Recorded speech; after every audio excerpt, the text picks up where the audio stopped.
Hello बच्चों। आज हम केंद्रीय विद्यालय संगठन का इस सेशन का एक सैम्पल क्वेश्चन पेपर सॉल्व करेंगे। ये कक्षा 5वीं का है और ये इंग्लिश का पेपर है।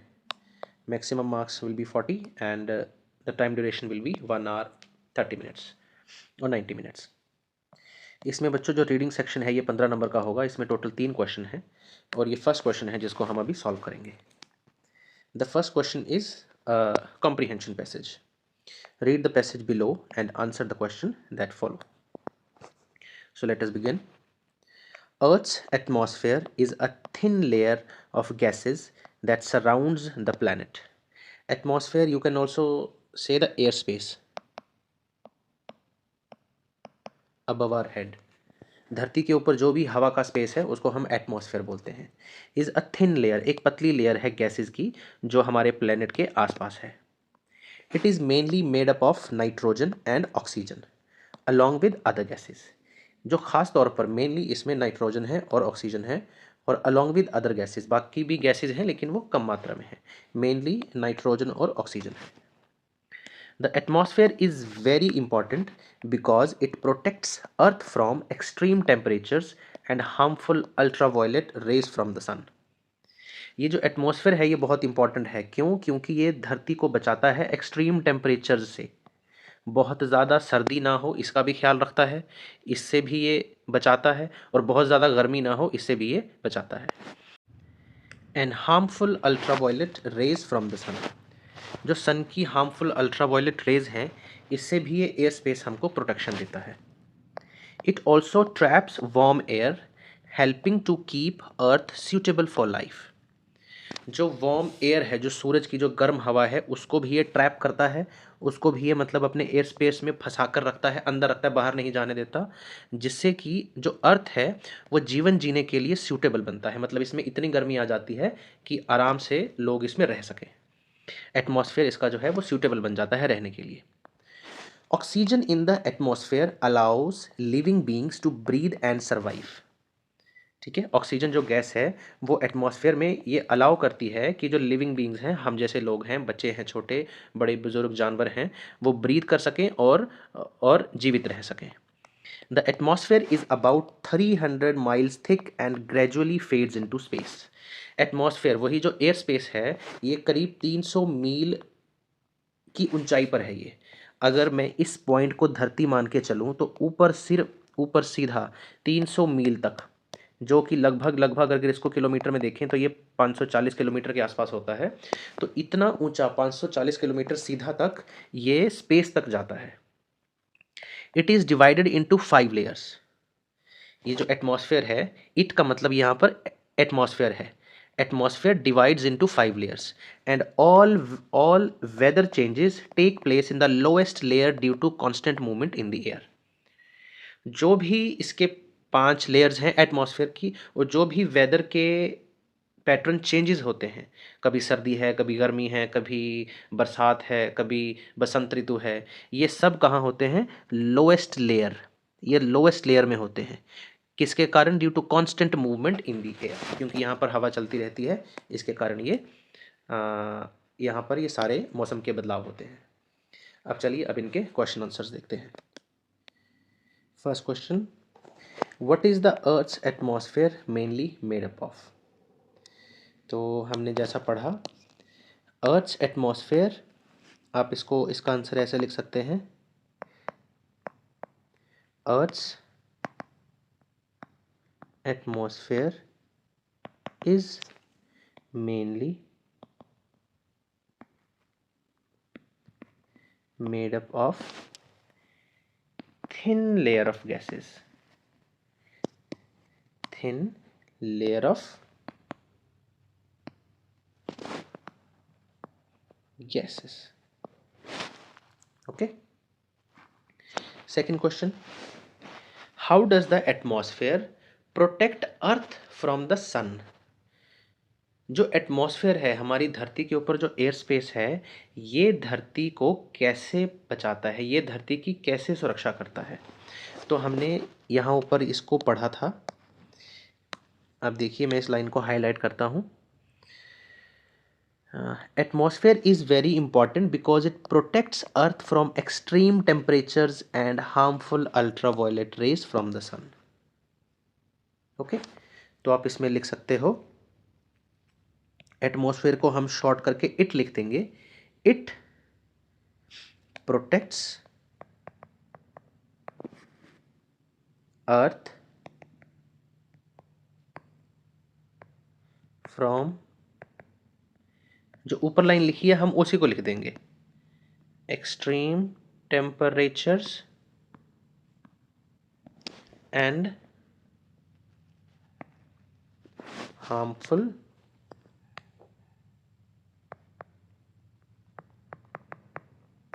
ultraviolet rays from the sun. So that is answer of a second question. Now let us move to the third question, which is, in which layer of atmosphere does weather occur? So this was given in the last line. All weather changes take place in the lowest layer due to constant movement of the air. अब हमसे ये नहीं पूछा कि ये क्यों होता है, हमसे ये पूछा है कि ये कहाँ होता है. सो हमने सिर्फ वही उत्तर देना है जो हमसे पूछा है, एक्स्ट्रा नहीं लिखना है. In which layer the atmosphere does weather occur, तो आपने लिखना है the weather occurs in the lowest layer of the atmosphere. ठीक है जी, एटमॉस्फेयर की सबसे जो आखिरी, सबसे जो लोएस्ट लेयर है उसमें जो वेदर के फिनोमिनाज हैं वो चेंजेस होते हैं उसमें. Next question, how does the atmosphere help keep earth warm and suitable for life? अभी इसका आंसर भी हमने ऊपर देखा था. कैसे? It also traps warm air helping to earth earth suitable for life. Okay, तो ये कैसे बनाता है अर्थ को सूटेबल फॉर लाइफ? हम फिर से इसको शॉर्ट कर देंगे, इसको हम इट लिख देंगे, एटमॉस्फेयर को. It traps the warm air. आप इतना भी लिखेंगे तो आपका आंसर सही है. It traps the warm air. Last question, about how thick is earth's atmosphere? Atmosphere जो है वो कितना थिक है? तो ये सेकेंड लास्ट लाइन में हमने ये देखा था, थर्ड लास्ट लाइन में, the atmosphere is about 300 miles thick. तो आपका यही आंसर है, शॉर्ट करके लिख सकते हैं, it is about 300 miles thick. Okay, now let us go on to the second question, which is, read the stanza below and answer the questions that follow. Now this is the part of a poem and the name of the poem is Vocation from Rabindranath Tagore, poem number 9. So let us read. Just as it gets dark in the evening and my mother sends me to bed, I can see through my open window the watchman walking up and down. Rabindranath Tagore इस poem में कह रहे हैं, इस stanza में, इतने stanza में कह रहे हैं कि जब मेरी मदर शाम को मुझे बेड पर भेजती है, सोने के लिए भेजती है, सो मैं खिड़की से देखता हूँ कि एक वॉचमैन गली में अप एंड डाउन जा रहा है. यहाँ अप एंड डाउन कहाँ जा रहे हैं? गली में ऊपर नीचे जा रहा है. द लेन, जो गली है, जो छोटी गली है, पतली गली है, the lane is dark and lonely. Dark है, शाम हो गई है क्योंकि वो लोनली है, क्योंकि शाम का टाइम है, रात का टाइम है, लोग कम हैं अभी बाहर. And the street lamp stands like a giant with one red I in its head. और जो स्ट्रीट लैम्प है वो ऐसे खड़ा हुआ लग रहा है जैसे ही कि कोई विशाल दैत्य जिसकी एक लाल आंख है उसके सर पे. The watchman swings his lantern and walks with his shadow at his side. Lantern जिसको हम लालटेन भी बोलते हैं, क्योंकि उसमें रोशनी होती है, तो उसकी एक शैडो उसके साइड पर हमेशा पड़ती रहती है। तो वॉचमैन अपनी लैंटर्न को, अपनी लालटेन को आगे पीछे स्विंग करता हुआ चलता है और उसकी जो शैडो है उसके साइड में रहती है। And never once goes to bed in his life. मतलब ये जो वॉचमैन है, ये कभी अपने बेड पर नहीं जाता अपनी ज़िंदगी में, मतलब ये हमेशा यहीं रहता है, मतलब रात में ये चौकीदारी करता है। I wish I were a watchman walking the streets all night chasing the shadows with my lantern. I wish, मैं ये उम्मीद करता हूँ, आई विश बच्चे का मन है कि ये जो रविंद्रनाथ टैगोर है इसमें, इसमें 10 साल के छोटे बच्चे दिखाए हैं इस पोएम में। तो जब भी किसी को देखते हैं तो उनका मन करता है मैं वैसा ही बन जाऊं। तो रात में जब वो वॉचमैन को देख रहे हैं तो उनका मन कर रहा है कि का कितना अच्छा होता अगर मैं वॉचमैन के जैसे रहता। Chasing the shadows with my lantern, और मैं भी अपनी शेडोज को चेज करता अपनी लैंटर्न के साथ। So now let us see the questions. What does the child see through the open window in the evening. शाम में ओपन विंडो से बच्चा क्या देखता है। तो इसका सिंपल आंसर है, आप यहाँ से स्टार्ट करेंगे, द चाइल्ड सीज, क्योंकि ये प्रेजेंट इंडेफिनिट में ये टेंस है। The child sees a watchman through the window. Easy, right. How is the street lamp described in the pome. Street lamp है वो, उसको कैसे डिस्क्राइब किया गया है, ये it is mentioned here. Let me highlight with a different ink. Street lamp stands like a giant with one red eye in its head. तो आप हम इसको ऐसे लिख सकते हैं, the street lamp is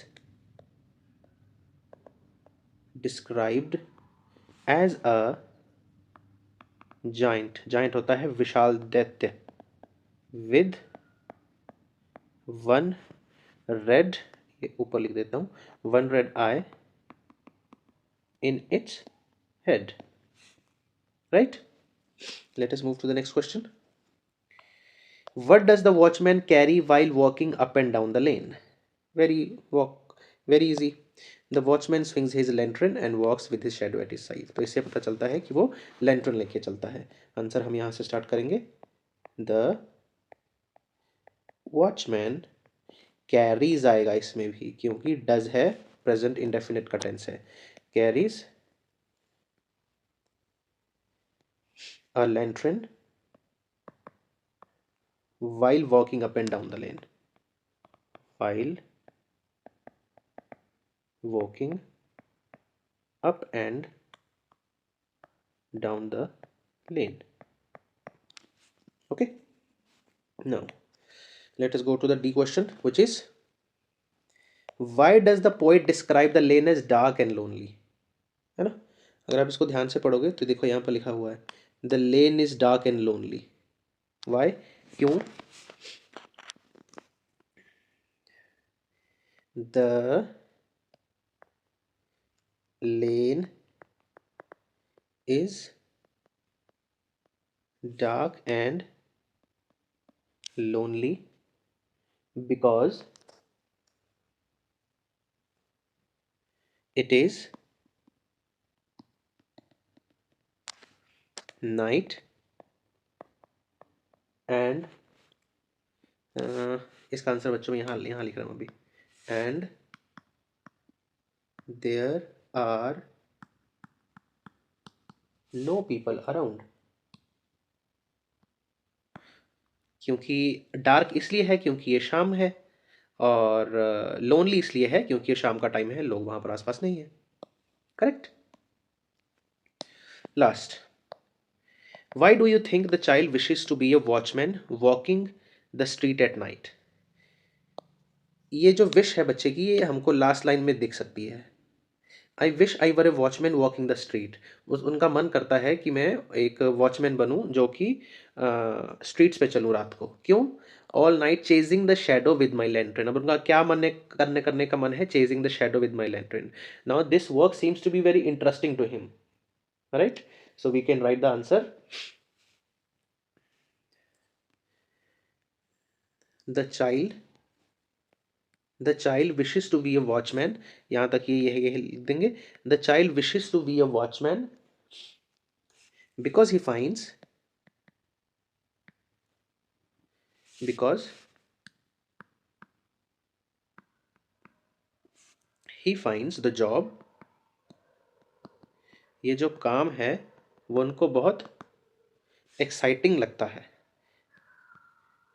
and he also wants to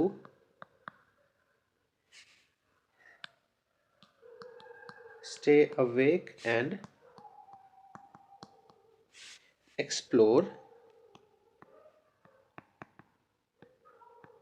the street at night, right? क्योंकि the child wishes to be a watchman because he finds the job exciting, उनको लगता है ये काम बहुत एक्साइटिंग है और वो भी रात को स्ट्रीट को एक्सप्लोर करना चाहता है। Now let us see our third question. This is also of 5 marks. Firozabad is a busy district in Uttar Pradesh, famous for its rich tradition of glassware. Glassware होता है कांच के बर्तन या कांच का सामान कुछ भी बनाना। स्पेशली ग्लास बैंगल्स, वहाँ पर कांच का सामान बनता था लेकिन स्पेशली खास तौर पर वो किसके लिए फेमस था? ग्लास बैंगल्स के लिए, कांच की चूड़ियों के लिए। Ravi was a skilled glass artisan, artisan होता है कारीगर, who lived there, and his family had been making beautiful bangles for many years. वो उनके जो परिवार के लोग थे, जो पुश्तों से, वो यही काम कर रहे थे। रवि's workshop was always full of activity, हमेशा एक्टिविटी, वहाँ कुछ ना कुछ काम होता ही रहता था। with the sound of the glass and artisans working together, वहाँ पर किसकी साउंड आती थी? ग्लास की और आर्टिसंस की। ग्लास की मतलब आपस में टकराने की आवाज़ आती रहती थी और जो आर्टिसंस हैं, कारीगर लोग हैं, उनकी काम करने की, बातें करने की आवाज़ आती रहती थी। The process of making bangles required great skill, ठीक है? अगर आपको बैंगल्स बनानी है तो इसके लिए आपको कुशल होना पड़ेगा, ठीक है? आपको काफ़ी आप स्किलफुल होने चाहिए। कैसे? और ये काम कैसे होता था? Glass was heated in a furnace, furnace होती है भट्ठी, भट्ठी, भट्ठी में ग्लास को गर्म किया जाता था। शेप्ड केयरफुली, बहुत केयरफुली उसको शेप किया जाता था। कलर्ड एंड कूल्ड, और उसको कलर किया जाता था और फिर ठंडा किया जाता था। Ravi made each bangle with care, ensuring it was strong, beautiful and reflected tradition Indian design. Ravi made each bangle with care, Ravi हर एक बैंगल बहुत ध्यान से बनाता था। इंश्योरिंग, ये इंश्योर करता था, इट वाज स्ट्रॉन्ग, ये मजबूत हो, देखने में सुंदर हो, और ये इंडियन ट्रेडिशन के जो डिज़ाइन हैं उनको रिफ्लेक्ट करते हो। The first question is which district is famous for glass bangles? So very easy answer for this. We have already read. Firozabad is a busy district in Uttar Pradesh, famous for its rich tradition of glasswares. So glass bangles के लिए कौन सा था? फिरोजाबाद। तो आप लिख सकते हैं Firozabad is famous for glass bangles। आपको डिस्ट्रिक्ट लिखने की भी ज़रूरत नहीं है, it is understood. Okay, next question, what was Ravi's profession? तो आप लिख सकते हैं Ravi was a glass artisan. Okay, glass का एक कारीगर था, ग्लास के जो चीज़ें बनाते थे उसका एक कारीगर था। Where did Ravi and his team heat the glass? तो हमने इसमें पढ़ा था कि वो एक भट्टी में ग्लास को गर्म करते थे। तो आप लिखेंगे रवि एंड हिज टीम, क्योंकि इसमें डिड लगा है, ये पास्ट फॉर्म है, तो जब हम वर्ब लिखेंगे तो सेकंड फॉर्म लगाएंगे, heated the glass in a furnace, furnace मतलब भट्टी। Why did Ravi work with full attention? तो इसमें रवि फुल अटेंशन में इसलिए काम कर रहा है क्योंकि उनको बहुत स्ट्रॉन्ग और ब्यूटीफुल बैंगल्स बनानी है जिस पर इंडियन ट्रेडिशन के डिज़ाइंस हों। तो इसको हम ऐसे लिख सकते हैं, Ravi worked with full attention because he wanted to provide, क्या देना चाहता था वो, स्ट्रॉन्ग एंड ब्यूटीफुल बैंगल्स। तो यही लिख देंगे हम, wanted to provide strong and beautiful bangles, that will be the answer। ठीक है, Ravi worked with full attention because he wanted to provide strong and beautiful bangles।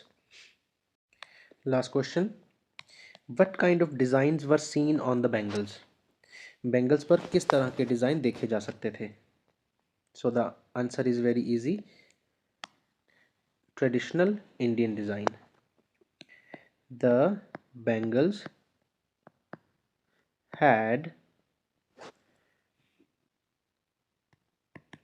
traditional Indian design on them। Answer. Now we are on the creative writing part, and this is also of 15 marks. This is one of the question. There are total 3 questions. So the first question is, write a paragraph in about uh, write a paragraph about any festival which you celebrated recently in about 80 to 100 words। Okay, so recently अभी तो लोहड़ी गया है, so let us try to write about Lohri. Okay, so very easy and simple line, जो भी festival हैं वो सारे काफ़ी पॉपुलर होते हैं, तो पहला आप उसी के बारे में लिख सकते हैं, Lohri is a popular festival. आपको थोड़ा सा सेंटेंस लंबा करने के लिए आप इसका एरिया भी बता सकते हैं कि ये कहाँ ज़्यादा मनाया जाता है। सेलिब्रेटेड तो आपको ये पता है कि ये सेलिब्रेटेड ज़्यादातर ये पंजाब में मनाया जाता है। Lohri is popular festival celebrated in Punjab, mainly in Punjab. It is celebrated in the, अब ये कब मनाया जाता है, ये जनवरी में मनाया जाता है, तो आपको ये भी देख सकते हैं, आप एडिशनल इंफॉर्मेशन देख सकते हैं, है ना। It is celebrated in the month of January. अब लोहड़ी की स्पेशलिटी क्या है, इससे होता क्या है एक्चुअली, क्यों मनाते हैं? Actually Lohri ends, Lohri marks the end of winter season, ऐसा लिख सकते हैं, Lohri marks the end of winter and arrival of longer days. आपको पता है कि सर्दियों में जो दिन हैं वो छोटे होते हैं, तो लोहड़ी के बाद जो हैं वो दिन थोड़े से लंबे होने शुरू हो जाते हैं। ठीक है, इस बात का ख्याल रखना। सो आप आगे क्या लिखते हैं, अब इस दिन हम करते क्या हैं, तो आप लिख सकते हैं, on this day people light a bonfire. Bonfire light करते हैं हम, है ना, आग जलाते हैं शाम को, शाम को जलाते हैं, इन द इवनिंग, है ना। और क्या करते हैं, एंड गैदर, इसके आसपास इकट्ठा होते हैं ना, so gather around it.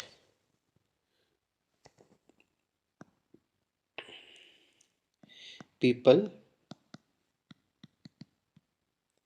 Singh songs, dance and throw popcorns, करते हैं ना, पॉपकॉर्न डालते हैं,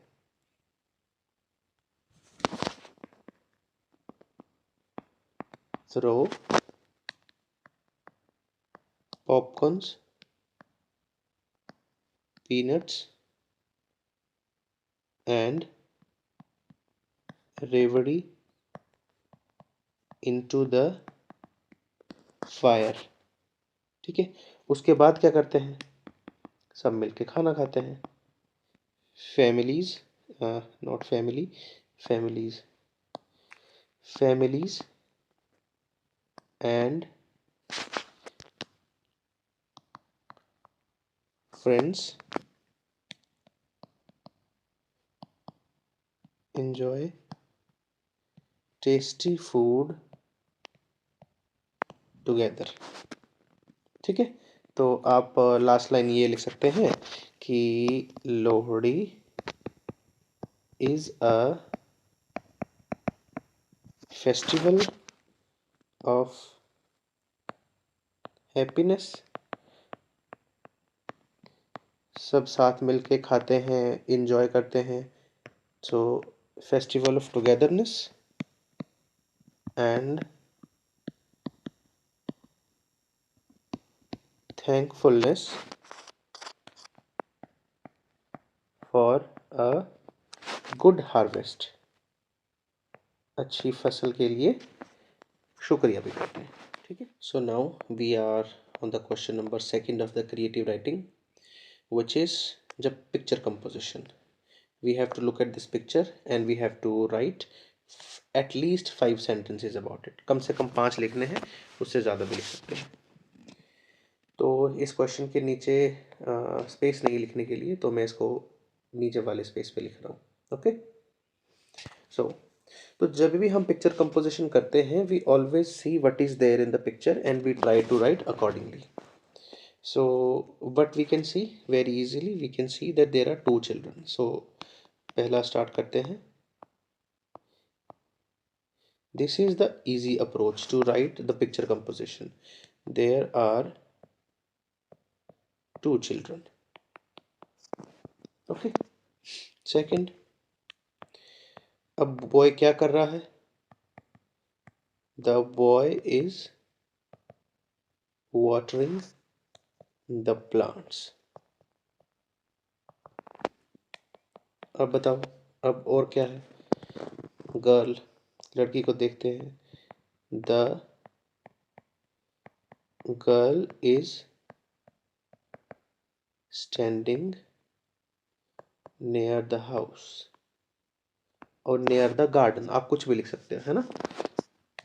आप गार्डन भी लिख सकते हो, near the house या near the garden, दोनों के पास में ही है वो। और आपको क्या दिख रहा है? बहुत सारे फूल हैं, है ना, क्यारी में। There are a lot of flowers in the garden,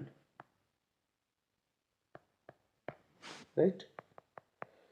और we can see a butterfly, we can see a tree, we can see a house, and there are also trees at the background, and we can also see a sun। So if we can see sun, it means a sunny day।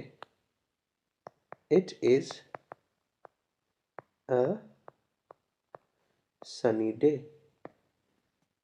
All right, so we have completed our 5 sentences।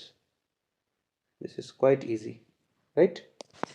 So now we are on the question number 6, which is write about in about 80 to 100 words what do you want to become in life and why। आप जिंदगी में क्या बनना चाहते हो और क्यों बनना चाहते हो? Whenever you encounter these type of paragraphs or you have to write about these kinds of questions, then you have to follow a proper sequence। This is a sequence। First you have to give the introduction, then you have to provide some reasons that why you want to pursue this particular profession, then you have to give some details about this profession, and then you have to conclude it with a positive note। Okay, so let us try to follow this sequence and try to write a paragraph। So let us take a very simple example of a teacher, right? So I want to become a teacher। In the very first line you have give your introduction that what do you want to become। Okay, I want to become a teacher in my life।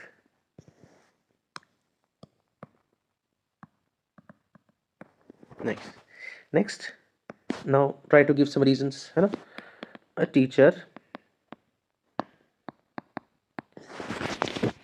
helps students gain knowledge and learn good values, right? अब और एक I try to give some more reasons. Okay, I love teaching because it allows me to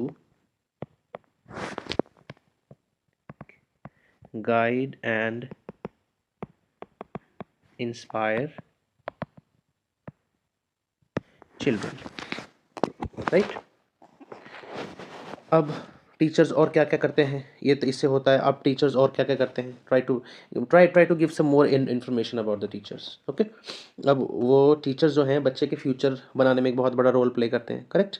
so you can write teachers play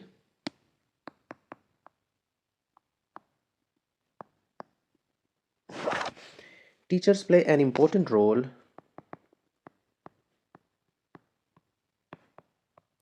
in shaping the future of a nation. In shaping the future of a nation. Okay,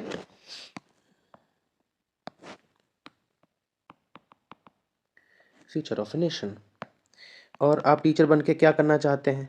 You can give as many information as you want to give about your profession. So I want to help students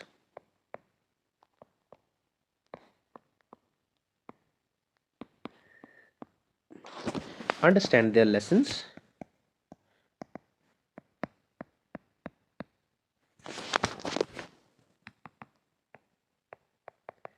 in a simple and interesting way. And now try to end it by becoming a teacher. अब एक आपने positive note पर इसको and करना है, correct?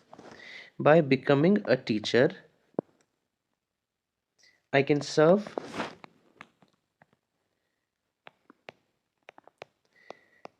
serve society. समाज की मैं सेवा कर सकती हूँ और बच्चों को और उनके सपने पूरे करने के लिए हेल्प कर सकती हूँ, correct? Help children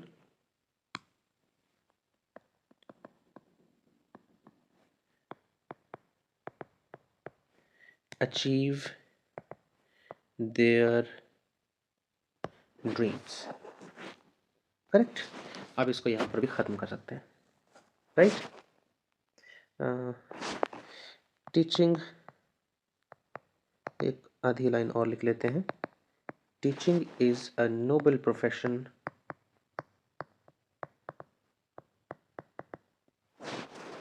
that gives me happiness. So you have concluded your paragraph in a positive note. Okay, now we are in the grammar part, which is the last part of this question paper. Rearrange the words phrases to form a meaningful sentence. These words are not written in a proper sequence, so we have to place it in a proper sequence to form a meaningful sentence. Piano the played beautifully she. So the answer will be she. Put the subject at first, then verb. She played the piano beautifully, right? So this can be the answer. Is birthday May in my? Okay, my birthday is in May. May because it is a proper noun, so M will be in capital letters. Okay, so let us go to the next question, which is Fill in the blanks with the words provided in the help box. Because, and, or, and, but. These are the words which we have to put it here. Haram is not polite. Nobody like him. है ना? Haram is not polite. यहाँ likes आएगा. And it will take an and. हरम polite नहीं है इस और इसलिए कोई उससे पसंद नहीं करता है और उसको कोई पसंद नहीं करता है. I like mountains, my brother like beaches. Now whenever something is in contrast, it is not in agreement with the next sentence, it takes an but. अगर कोई भी बात जो पहली वाली बात से उल्टी है तो उसके लिए बट आता है. अगर दोनों बात सेम कही गई हैं तो एंड आता है. तो इस बात में पहले सेंटेंस में किसी को माउंटेन्स पसंद हैं और उसके भाई को बीचेस पसंद है तो ये उल्टी बात हो गई. So it will take a bit. Now next question. Write the young ones of the animals given below. Young ones है ना.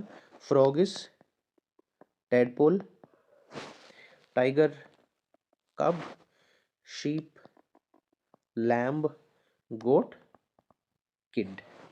गोट के छोटे बच्चे को किड बोलते हैं, फ्रॉग के छोटे बच्चे को टैडपोल बोलते हैं, टाइगर के छोटे बच्चे को कब बोलते हैं और शीप के छोटे बच्चे को लैम्ब बोलते हैं. Another question number 10. Add prefix suffix to make a meaningful word.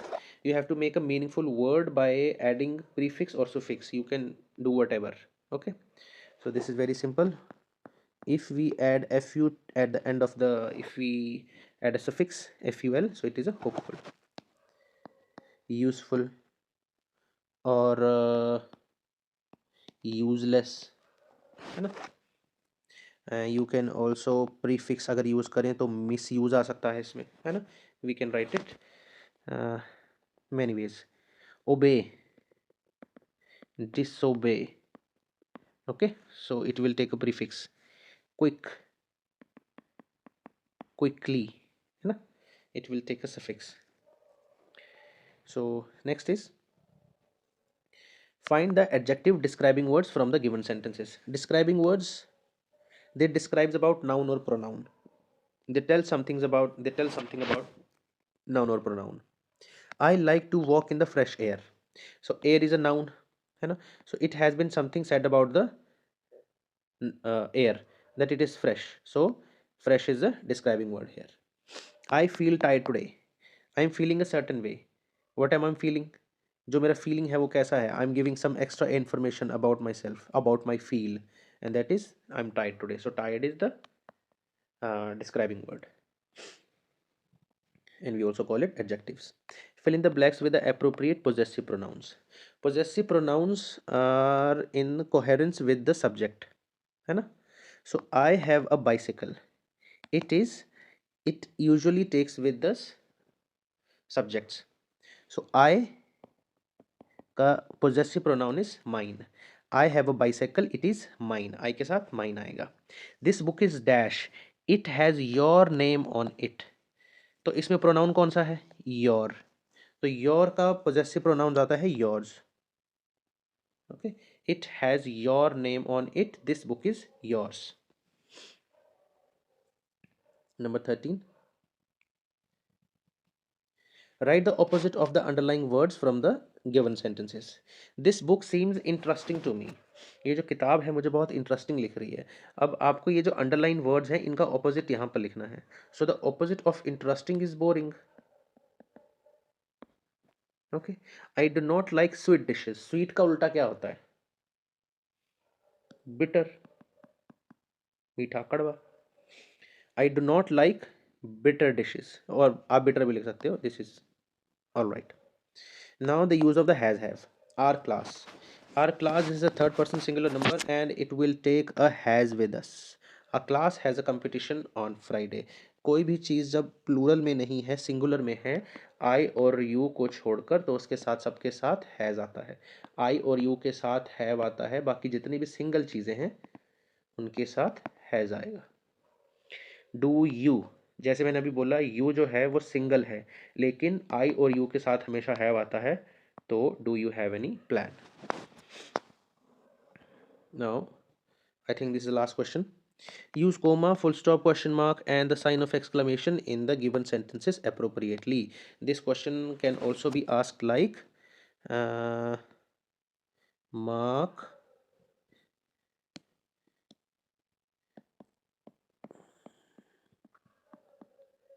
punctuation as required.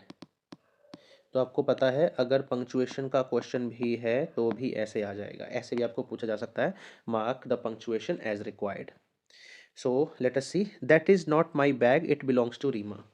So this seems to be a proper sentence to me, है ना? This seems to be a proper sentence to me. So at the end of the sentence we can add a full stop. This is not my bag. ये मेरा bag नहीं है, ये एक proper sentence बनता है. So whenever the next sentence start, it starts with a capital letter. It belongs to Rima. So Rima must be a name of a girl and it is a proper noun. So it will take the initial letter will be in capital. Did you enjoy the movie last night? Now this seems to be a question. Whenever the helping verb comes ahead of the subject, it means this is a question. So the first word obviously will be in capital letters. Did you enjoy the movie last night? So as you can see from my tone and the sequence of the sentence tells us that this is a question. So do not forget to put question mark at the end. Okay, did you enjoy the movie last night? So when we put the question mark at the end, this completes our answer.